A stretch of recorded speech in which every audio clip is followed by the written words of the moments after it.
So the panel is how to drive growth with customer success metrics, and the moderator is Allison Millar. So let me just introduce Allison. She's a director at PricewaterhouseCoopers and the lead director responsible for their SaaS practice, with 15 years of experience leading and managing large-scale business transformation. So I will get out of the way and bring Allison up and let you guys enjoy this panel. Everybody get up. All right.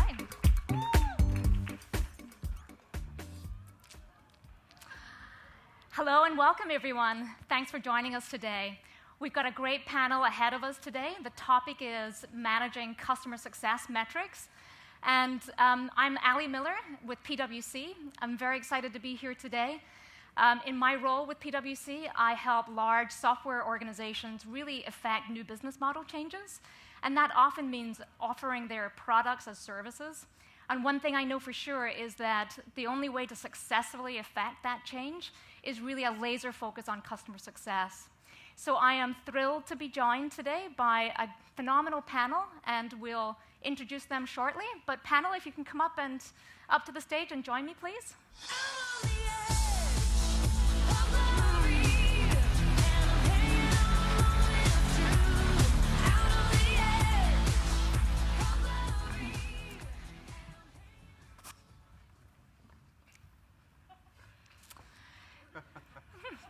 Perfect. Are we all getting comfortable? Very good. So before we go into intros, what I would just like to, just a couple of words about the format today. We've structured this panel really in the style of mini TED Talks. And so each of our panelists will introduce themselves. They'll share some insights with you based on their experiences. And then at the end, I'll pose a couple of questions to them, really get them warmed up. And then what we would like to do is hand over to audience Q&A and really get your questions from the floor. So with that, thank you, gentlemen. Thank you for joining me. Really appreciate you spending the time with us today. And why don't we start with Aaron? Aaron, take it away for us. All right. Thank you, Allison. So my name's Aaron Ross. Let's see here. I think I have control. I've got the power. There we go. I wrote a book called Predictable Revenue, which has been a #1 bestseller, and people tell me it's become something of the new sales Bible for Silicon Valley. A lot of it's based on the time I spent at Salesforce.com. I created an outbound sales team there that helped out $100 million in extra revenue, and actually by now it's probably been like an extra $1 billion. Left Salesforce in 2006, and I've worked with consulting off and on for different companies, and I sort of really trying to focus on what are the few things that drive growth. And I've had, I think by now, 4 companies that have either broken $100 million or gotten on track to do that. And actually working on a new sequel to Predictable Revenue with Mr. Lemkin here called The Predictable Revenue Guide to Tripling Your Sales, which is I think a seat drop they had with a handout. So that's a little bit of the background. Just a fun fact about myself. I think people always are like, whoa, when I tell them I'm going to have 8 kids pretty soon. There's actually 4 in the house today. My wife is due June 24th with a new baby daughter, and we're trying to adopt in process with 3 other kids. So, love kids. Okay, thank you. I do it for selfish reasons. I don't do it to be noble. We love kids, and it's fun. It's chaotic, but fun. And it's been fun as I do more speaking, not today, but conferences. I've been including pictures of kids and family stories to help make the sales points. In fact, last fall, when I keynoted a conference, I brought my oldest daughter up and brought her on stage, and it's just fun doing that with her, and she had a great time. Having said that, I think from my perspective, I'm not here to tell you how to do customer success. I'm probably going to be more helpful to you to help sell it to your executive team, to do it the way you want to do it, just to give you some context. And I think, because this is probably preaching to the choir, the fact that customer success, okay, what it's not is it's not free help, it's not glorified support, and it's not an afterthought. Oh yeah, we'll do that later, once we're big enough. Right? It's wrong thinking. And I think part of the problem is a lot of companies and executives are used to saying, oh, if I hire a salesperson, I should get X dollars back. And what I want to help do is help teams, executives, and boards understand that customer success is an investment you start now, early. and you will make money with it.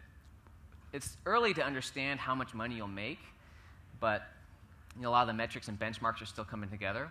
But the way I describe it is, okay, if you have a business, the traditional way to grow a software or a company with salespeople, a B2B company, is you hire more salespeople. But that's wrong.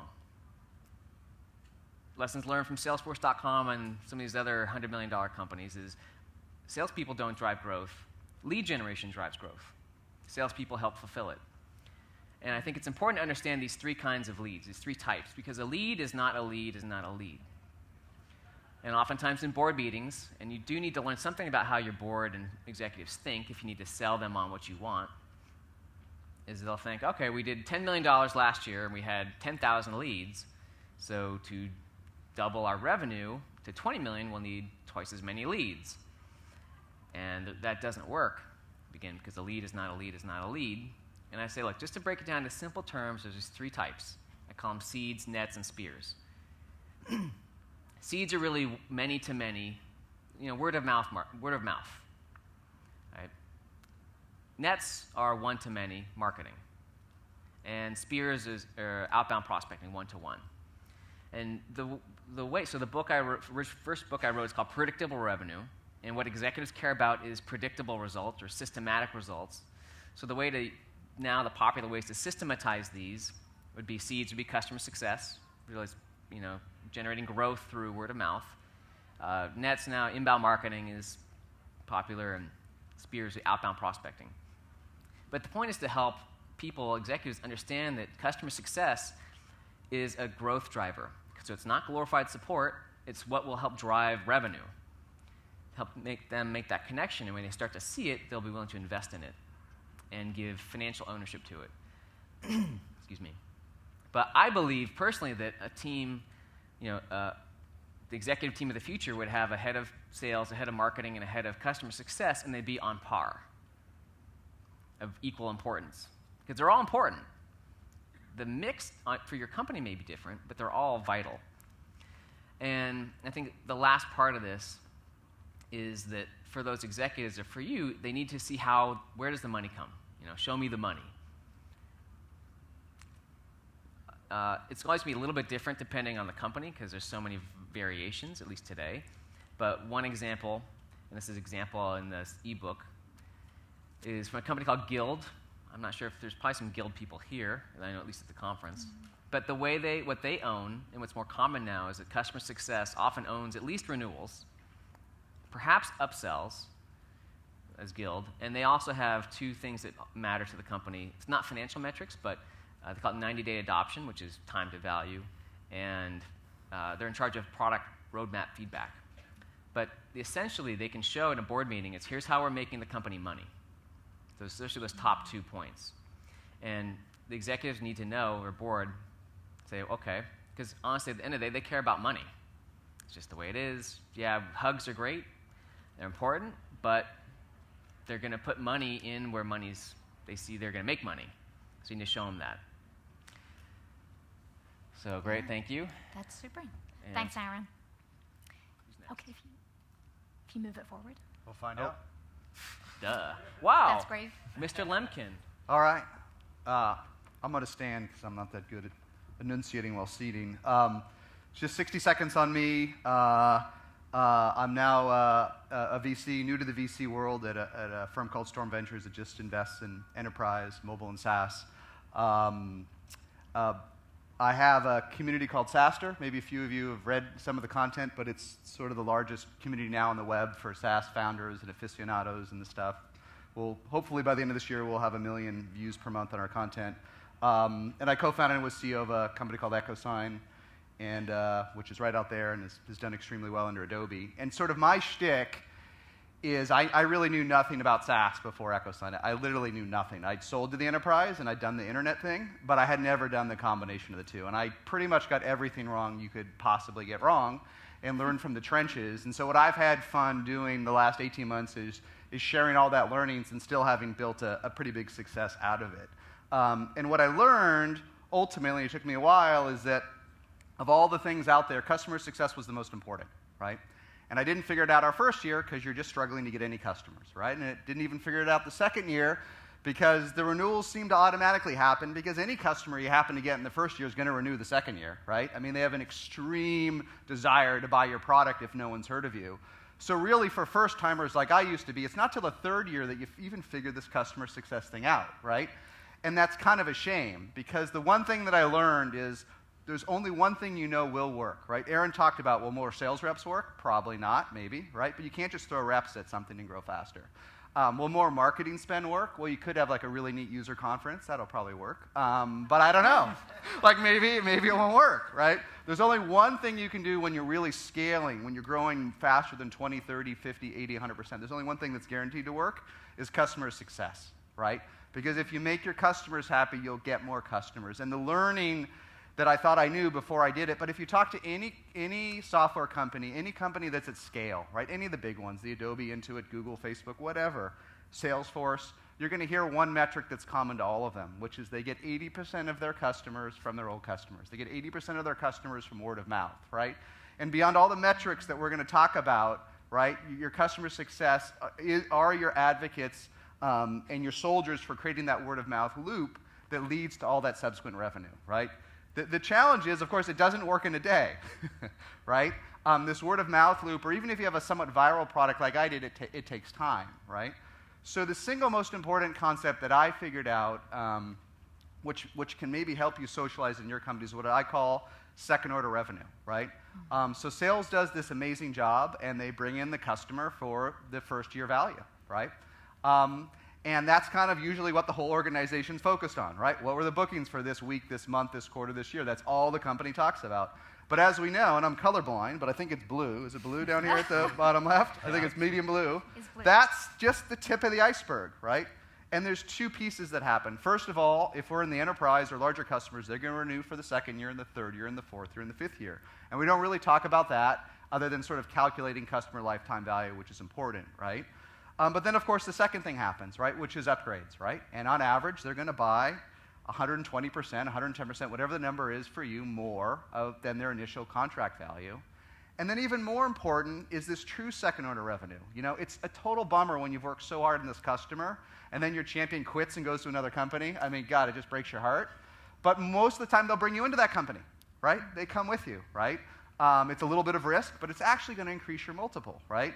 And then word of mouth will build, right? And at EchoSign, what I realized probably as early, because we did track lead sources religiously. That's the one thing we were good at. Even as early as 4 to 5 million in revenue, it was clear that 80% of our growth all came from the base. It came from word of mouth, upgrades, viral, whatever you want to call it. That's where those leads came from, that secret sauce, right? And so when you want to understand the value of customer success in the enterprise, you have to calculate it all in, not just customer lifetime value, right, which is those 3-5 years, not just adding in upgrades, right, the 110, 120% number, but you actually have to add in the second order revenue, right?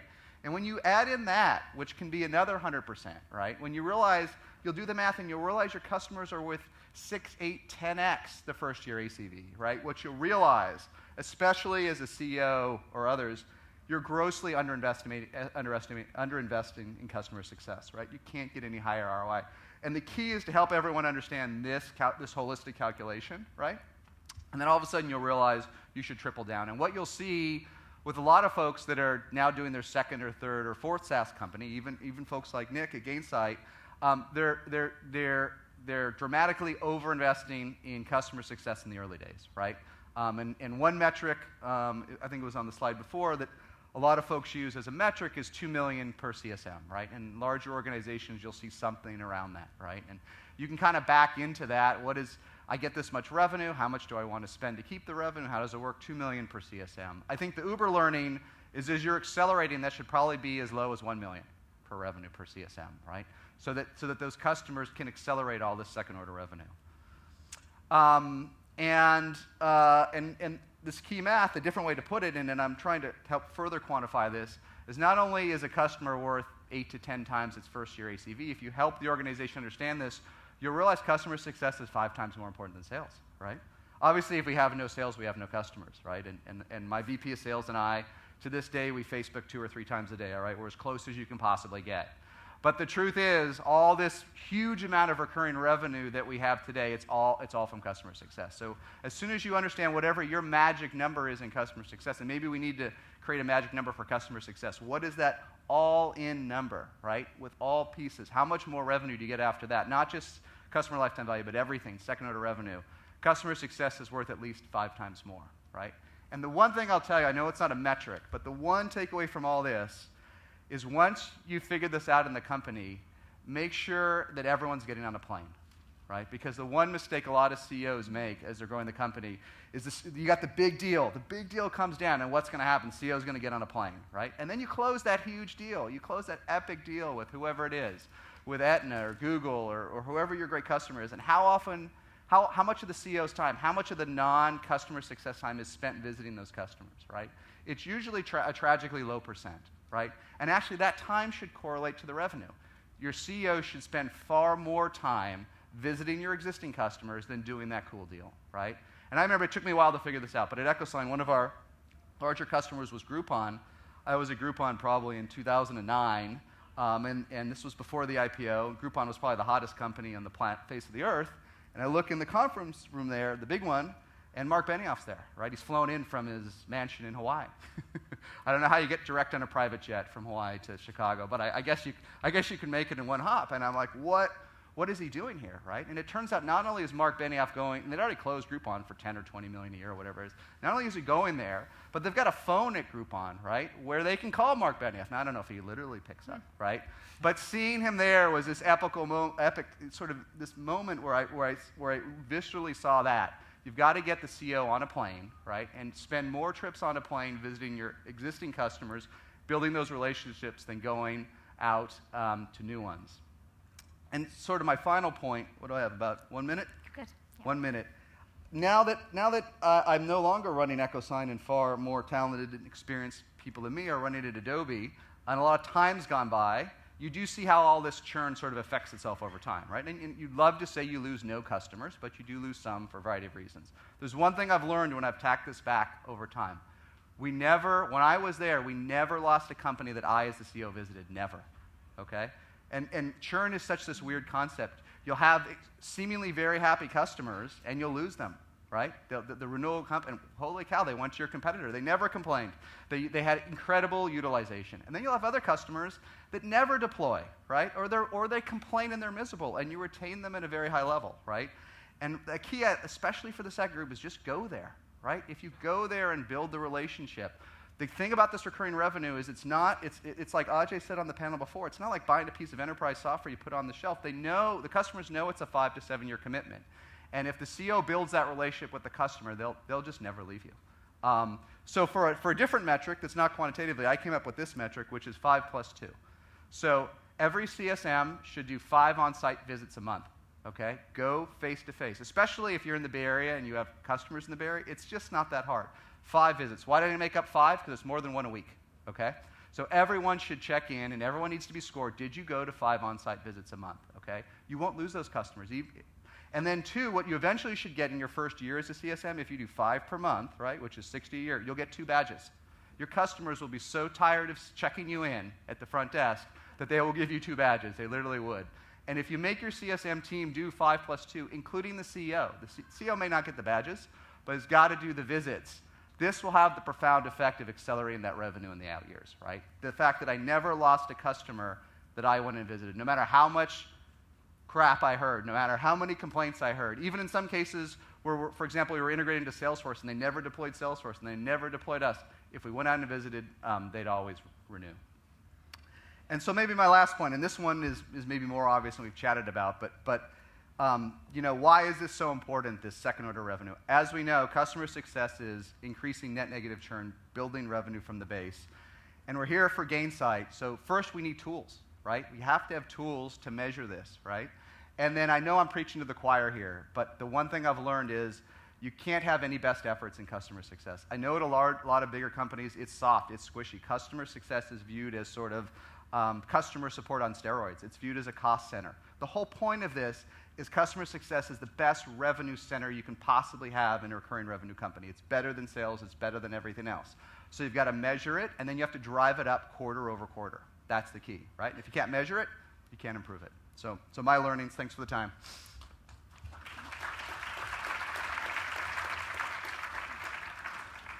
Thanks, Jason. Hi, everybody. My name is Tunguz. I'm a partner at Redpoint. Redpoint is a venture firm. We invest anywhere from about $250,000 to about $40 million in companies of all sizes around the world, mostly in IT. We work with a lot of different as-a-service companies, including Stripe, Twilio, Zendesk, Looker, Tidemark, Expensify, Infer, and Zuora. I'm a former PM at Google, and I'm a statistics nut, and I write a lot at tomtungus.com with a bunch of different metrics. And today what I'm going to show you is a way of thinking about a startup from the point of view of a customer success manager and the financial impact that a successful customer success campaign can have on a business. So CS is critical, and we've seen it firsthand, or I've seen it firsthand at Redpoint, and so as a result of those experiences, I've become a student of customer success and trying to use metrics and data to understand the real impact. But at the highest level, the reason why customer success is so critical is happy customers, your customers become happier because you're listening to them, and as a result of that, you end up building a better product. The second reason is that because of customer success, the company is able to grow much faster. But not only is it able to grow faster, it's actually able to grow at a much more capital-efficient rate. So in order to prove these points to you, I'm going to walk you through a hypothetical SaaS company I'm calling Gainvision, which operates in the customer success space. It's a Series A company. We're just about to raise our Series A. We're operating at about $50K in MRR. We've got 50 customers paying us about $1,000 in revenue a year. The cost to acquire a customer is about $1,250, which means we pay back that cost in 15 months, and we're growing 15% month over month. Everything is roses. There's one problem, though. Our churn rate is about 4% a month. So if I, as a CEO, look at the impact of what that means for the business, I get a chart that looks like this. On the y-axis, I've got MRR in dollars, going from 0 to about $3 million a year, and the x-axis, I have time. So from today to 24 months out. The bottom line, the blue line, is the current trajectory of the business. MRR is churning at about 4% a month. So in about 2 years' time, the MRR for the business will be about $500,000. If I implement a customer success team and I'm able to draw my draw my churn rate to about 0%, I will increase the the MRR of the business by 125% in the same time period. If I'm able to actually get customer success to be really successful and grow my business to achieve net negative churn, in other words, grow all the accounts at a faster clip than they're leaving, then I'll actually be able to 4x the size of my business in the same time period. It's a pretty powerful statement. But the other amazing fact is that in addition to growing the business much, much faster, it actually takes me less cash to get there. So I have to raise less money as an entrepreneur in order to achieve exactly the same result. This is a chart of a very simple model looking at the total sales and marketing expenditure of this hypothetical SaaS business over the course of those 2 years in order to achieve those revenue run rates. At the 4% churn number, which is the current course and speed of the business, it takes me about $8.5 million to replace all the customers that I've lost and then acquire enough customers to double the revenue. In the case of a 0% churn, it takes me about half of that capital, and in the case of negative 4% churn, it takes me about 1/10 the capital. And that's just because my customer base is now working for me. Right? So the question now, it's pretty clear that customer success is definitely the right thing for the business. But the real question is, what's the ROI? How much should I be willing to invest in order to make this kind of thing happen? Well, so let's look at the business on a per customer basis. Here we've got another chart. On the y-axis, again, is MRR. On the x-axis, customer lifetime value. This is a to and out customer. So with a 4% monthly churn rate, the typical customer is going to last about 24 months with the business. And what's going to end up happening is the first 15 months of revenue from that company are going to be used to pay off the cost of customer acquisition and the cost to serve and all those things. And then the 9 months after that, from months 15 to months 24, is going to be contributions, it's going to be profit on a per customer basis. But again, these customers churn at 4% a month. So what I'm going to do instead is I'm going to make an investment in customer success. And again, this is a success case for a renewed customer with a customer success investment. So the first 15 months are again going to be used to pay off the cost to serve, the cost of customer acquisition and the cost to serve. Instead of having 9 months of contribution from months 15 to 24, I'm going to reduce that to 6 months of contribution from months 15 to 21. I'm going to take 3 months of the revenue from the customer and invest it in customer success. And then what that's going to drive is another 12 months of contribution, another 12 months of profit. So with 3 months investment from customer success, 3 months of revenue from the customer, which is roughly around $300, I'm actually doubling the amount of profit or contribution I'm driving from a customer. So with a very, very little bit of leverage, I can actually get a huge amount of impact on the business. But this is only going to happen in a certain subset of cases, right? The customer success team is only going to be able to save revenue or save customers at risk in some fraction of those cases. In another case, I'm going to actually incur a loss. So this is the downside case. So what I've done is I've got additionally the customer success investment for about 3 months. My contribution falls from about 9 months to 6 months. And in order to determine precisely the amount of money I'm willing to spend on customer success, I've got to take a weighted average. I've got to figure out, on the whole, if I can save, what fraction of customers can I save, and what is the impact of that for my long-term profitability. And so here's a really simple equation. It's a really rough metric. It's kind of a rough rule of thumb, but thinking about how much you should spend on customer success based upon this model for this company at that stage with the metrics that I indicated. So for these, why is everybody laughing?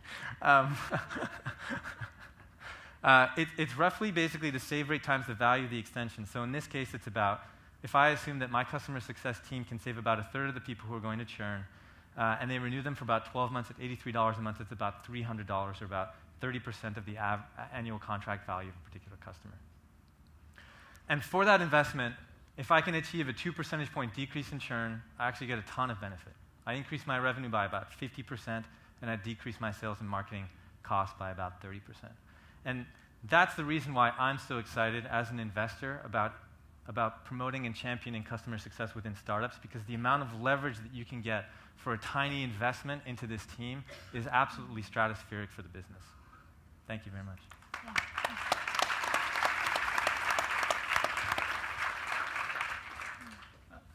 Hey guys, my name is Brian Stafford. I'm a partner at McKinsey. I started and lead a practice we have serving pre-IPO tech companies between about 30 to 300 million in revenue. And before joining McKinsey, as a former entrepreneur, started and ran a company, grew to about 100 million in revenue. I know that the talk here is about customer success. Let me frame it in the context of company success just to start with. So at McKinsey, we did a bunch of analysis to say, hey, what are the biggest predictors of companies at $100 million level actually growing to be billion-dollar-plus companies, using all kind of publicly available information. And we looked at 600 companies over a 15-year period of time, and you can argue, well, 15 years ago, did things really matter? Let me just go to the data for a second first, and then we can debate. The really interesting thing is the super fast-growing companies that grew at more than 60% per year at the $100 million level, roughly half of those companies turned into billion-dollar companies. But if you get below that, companies that weren't growing as fast, you get to less than 10 to 20% of companies with a growth rate less than that actually became a billion-dollar business. A couple of takeaways. One, sustaining growth is really hard. We found of the companies that actually dipped down in their revenue growth rate, kind of below that $60 threshold, only 25% of those companies were able to go from a dip to pick it back up and grow again. And the recipe that kind of underlied kind of growth there was to get from the 100 million to billion, people had to build a new muscle. They had to get good at something they weren't good at previously, build out a new channel, build out a new capability in order to actually scale and to get there. And what we find in the SaaS world is there are 5 kind of value drivers for SaaS companies. Everybody gets subscriber growth, and I feel like that's what everybody talks about and focuses on. But the customer success metrics get far less visibility and should get more. And the 2 customer success metrics that I'll hit on here are ARR growth per customer and churn, and how they then translate into value. At McKinsey, we launched and run a proprietary benchmarking database with about 100 SaaS companies in it, ranging from 10 million in revenue to 350 million revenue, most private, a few public, a couple divisions of companies. We collect about 40 metrics across those companies and help to analyze and identify the points where there's got to be other levers beyond just, hey, revenue growth that can help make companies smarter and how they can actually grow faster. And I'm going to walk you through some of that data. By the way, it's free for companies to join, and we do it as a service to the ecosystem. ARR growth is one of the most under-leveraged areas of growth for companies. We just don't see it get nearly the amount of attention that it could. Roughly 80% of the companies in our database are growing ARR per customer at less than 10% per year. Especially true of the larger companies as well, where you actually have great relationships, but they're still not scaling them large enough. That great relationship that you have from your customer, from a customer success perspective, how that translates back into new product, how that translates into upsell, is really a massive value driver that hasn't been hit. And even when you look at the companies that have where they're growing their ARR per customer at more than 10%, so more than 10% per year, when you look in data, they're only touching about half those customers. Half those customers are still languished, they're not being covered, nobody's actually growing and scaling them.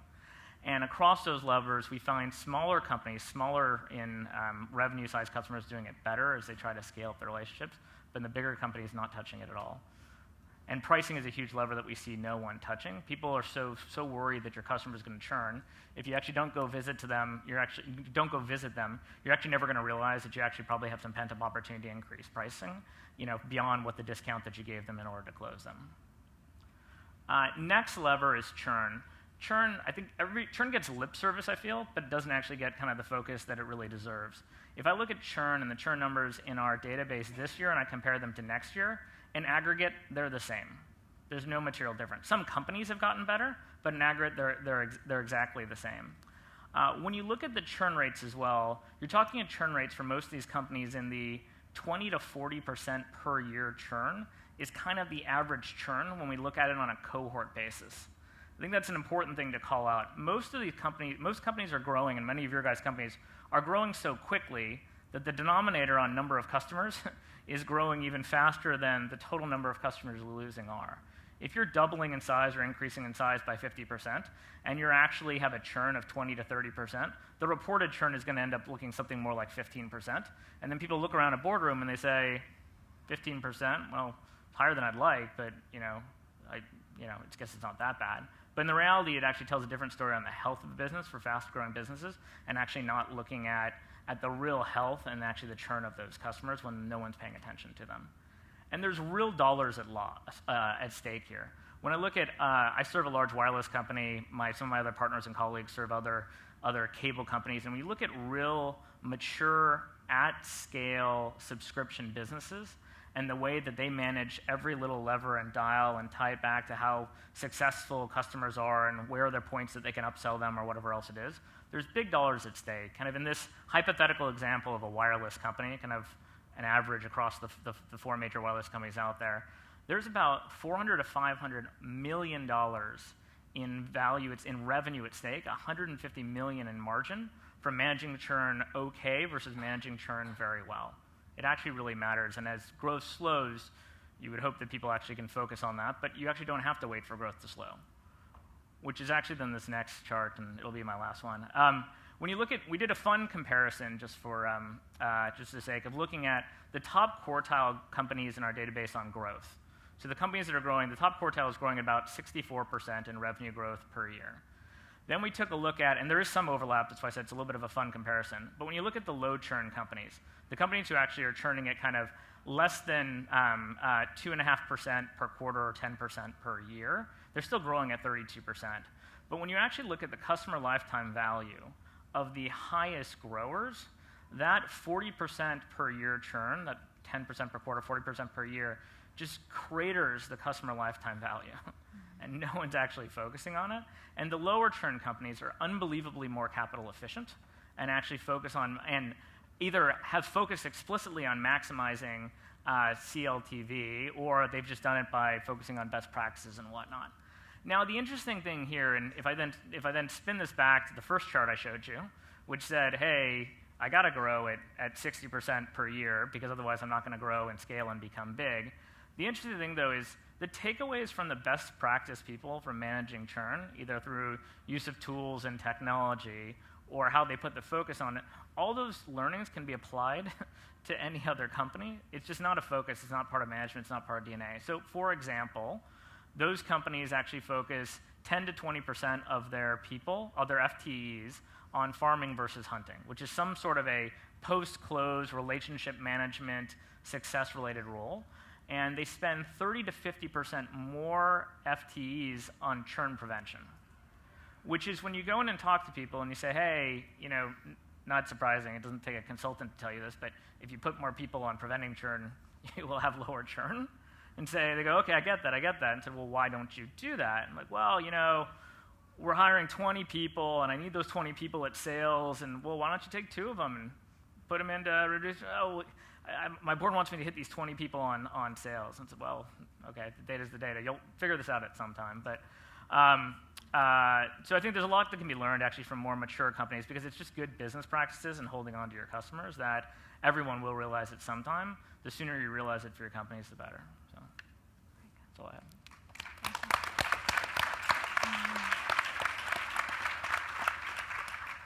Thank you, gentlemen. Lots of great insights that you've shared today. Let me start the Q&A part of our agenda today. And maybe I'll throw just a general question out to you all. One thing that we can all agree on is the importance of customer success. But what I'm curious about is, what are some of the biggest challenges that you see customer success groups grapple with when they try and sell to the CFO and the CEO their customer success metrics? And some insights in terms of how they can overcome those obstacles.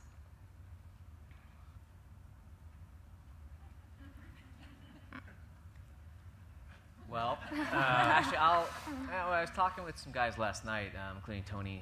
I'm sorry if I get your name wrong, Tony, but Nadalin, who leads customer success at Marketo. And I worked at Salesforce one time, and if you don't have some kind of financial responsibility for the team, it gets moved around, tossed around, and treated like a second, like, oh, where are we going to put this year? Oh, put over there. And it doesn't really get the investment it deserves. But how do you actually get financial responsibility for the team could be tricky, because the head of sales may not want to give up. Whoever owns renewals, if they own upsells and renewals, do they want to give it up? I don't know. So I think it's just recognizing the importance, and how do you convince the team to get on board with treating it like, I said, on par as a sales team, when it's culturally not ever done. Mm-hmm.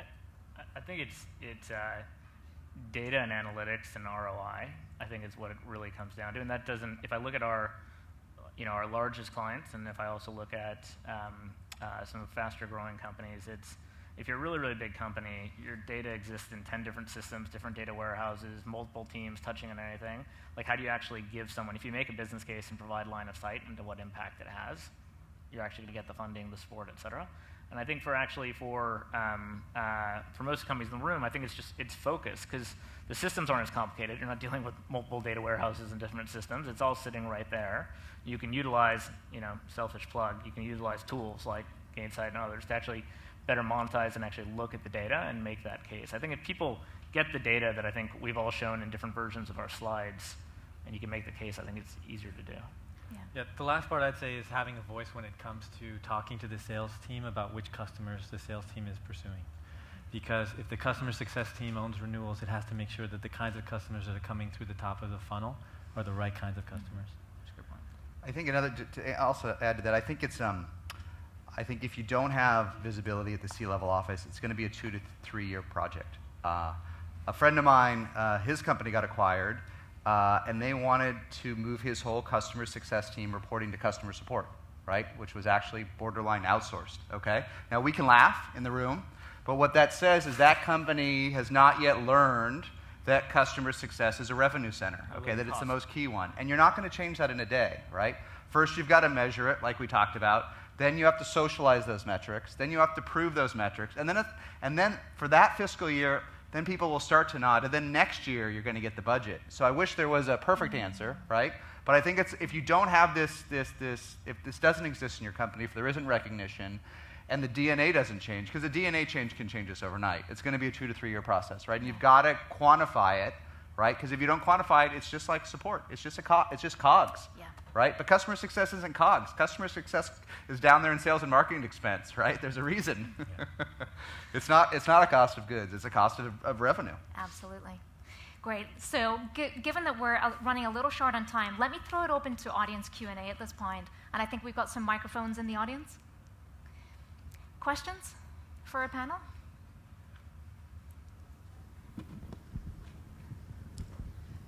Hello. So I think most people would agree that the cost of acquiring a new customer is pricier than the cost of retaining and expanding an existing customer. But one of the things that I grapple with is how do we make it very clear and with metrics show that customer success is contributing to expansion and growth within an account? Because some of the things that I hear is, well, you could attribute the growth to the fact that sales had these open opportunities when they were going into that customer acquisition. Or you could attribute it to product features and functionality that were released. There's just so many different things that you could attribute growth within an account to. And I'm trying to figure out how can I clearly put metrics around what CSMs do to growth within an account. Gentlemen, who would like to take that?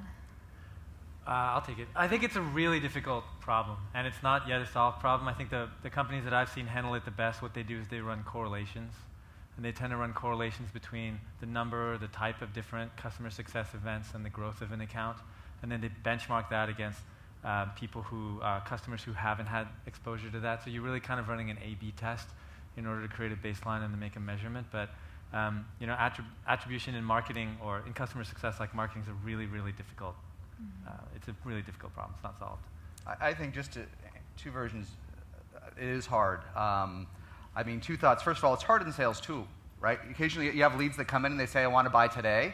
And you're like, man, I had to give that guy a commission. Especially in the early days, there's nothing more frustrating than I could have closed that deal in 5 minutes. And now I've got to write Elena a $40,000 check, right? So it is murky even in we think sales isn't murky, but it is. There's all different quality of leads, right? Yep.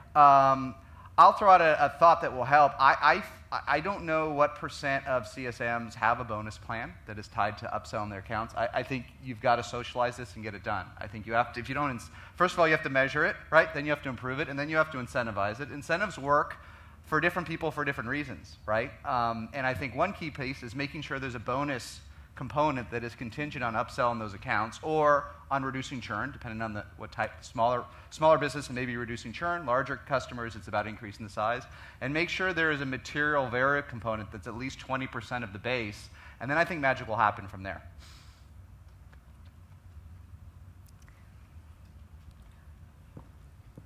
Yeah, quick question. The investment in CSM that does yield better customer lifetime value, what kind of % of revenue or customer value is kind of a good benchmark? 2% of revenue, 10, 20.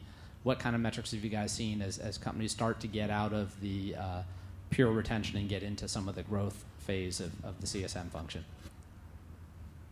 God, the metric as a percentage of revenue is really hard because a lot of the companies that we work with have really very fast growth rates. And so the revenue changes. But typically the way that I think about, it kind of depends on the size of the account, but for an account kind of in the 5 to 20K, we typically see a ratio of 120 customers to 150 customers per CSM rep.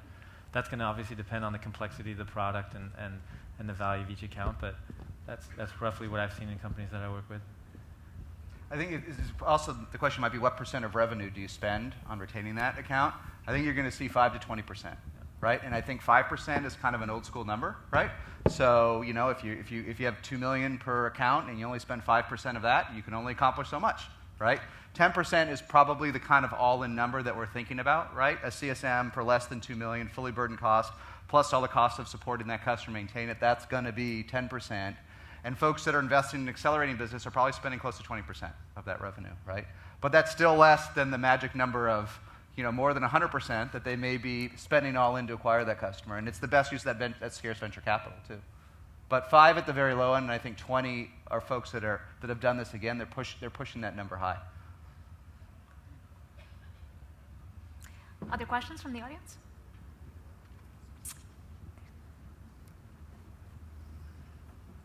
I have a question for Jason. You quote a number that you think a CS rep should have about 2 million in accounts under management. Is that for a model of CS where a CS rep is handling things like support, things like planning and running renewals, or is that for something where a team would be split out and things like support would be handled by a different function? I think the answer is yes. What I mean is, if you look at mature SaaS companies and talk to them, a lot of them are modeled around 2 million. And what that 2 million does is very different, right? If you're managing a 2 million plus customer, you could have just one person managing that account, right?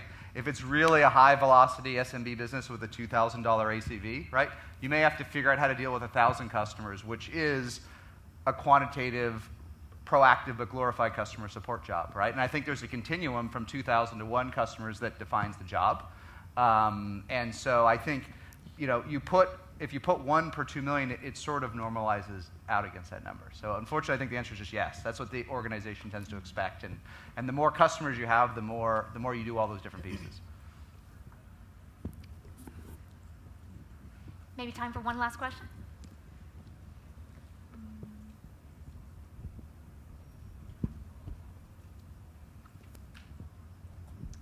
This is for Jason again.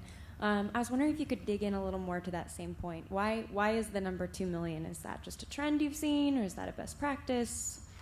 I don't know.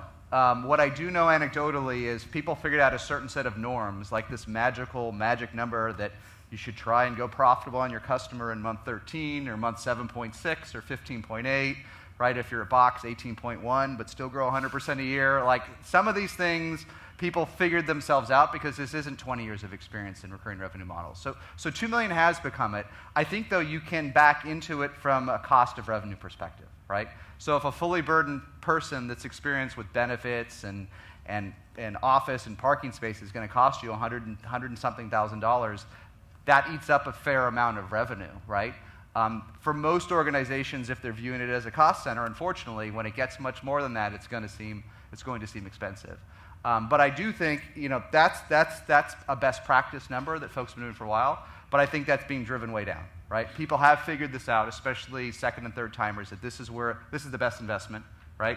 So you're seeing that number driven down to as little as 1 million. And if you don't have that in your company and you're growing, you've got to grow for the math to work, right? If you're mature and growing 5%, I don't know that the math works. But if you're growing in that sort of 50% or above number, there's not a better investment you can make, and driving it down to 1 is the winner, I think. I think it's what we've all said in different ways. And same thing, especially in customer success. Don't go back. $2 million is not the rule. It's like a starting point because everybody's so different. Use your damn brain. People always want, well, just tell me what to do. Well, okay, start there, but adapt it to what your situation is because, if you have 300 people in here, you have 300 different situations still. The way it would support this and comp that, and just don't be afraid to A/B test or figure it out. Take it as a starting point and make it your own. Yeah, it was interesting. I hadn't done the math before the earlier talk, but when the head of customer success Salesforce was here, they're $5 billion in revenue now with 1,000 folks in customer success. That's actually not that heavy, right? Especially considering how profitable Salesforce is, right? That's $5 million, right? So don't socialize that number with your boss. Don't let them know the Salesforce number. Tell them it was 10,000. I think Salesforce only has like 20,000 employees. Probably like 7% of their total employees. Yeah, so it's a lot, but even that's $5 million, right? That's actually, Salesforce is pretty efficient there. That's super. Panelists, thank you for your time today. Really appreciate your insights.